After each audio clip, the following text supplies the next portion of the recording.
হঠাৎ এক মুসাফির দড়ি দিয়ে বাঁধা একটি সিংহ দেখতে পেল। যখন সে কাছে এলো, সিংহটি অসহায়ভাবে অনুরোধ করল, আমাকে মুক্ত করো, আমি তোমার দয়া কখনো ভুলব না। মুসাফির সিংহের প্রতি করুণা বোধ করল। সে দড়িটি খুলে দিল এবং তাকে মুক্ত করে দিল। কয়েকদিন পর লোকটি যখন বিশ্রাম নিচ্ছিল, তখন হঠাৎ একই সিংহটি উপস্থিত হয়ে তার দিকে তীক্ষ্ণ দৃষ্টিতে তাকালো।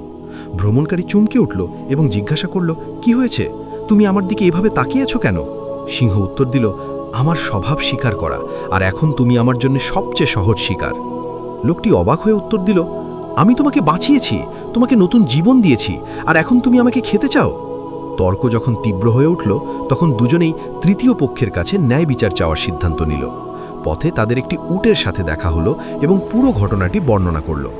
উট উত্তর দিল, মানুষ আমাদের সারা জীবন ব্যবহার করে এবং যখন আমরা বৃদ্ধ হই তারা আমাদের হত্যা করে, আমি সিংহের পক্ষ নেব।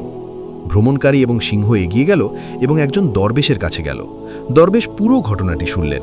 তারপর শান্তভাবে তিনি বললেন, আমি তখনই সিদ্ধান্ত নেব যদি তুমি পুরো ঘটনাটি ঠিক যেভাবে ঘটেছিল ঠিক সেইভাবে অভিনয় দেখাও।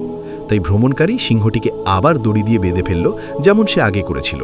দরবেশ হেসে বললেন, সিদ্ধান্ত নেওয়া হয়ে গেছে। দয়া সবার জন্য নয়, আর যে সিংহ মুক্ত হয়ে কামড় দিতে শুরু করে তাকে আবার বেঁধে ফেলাই বুদ্ধিমানের কাজ।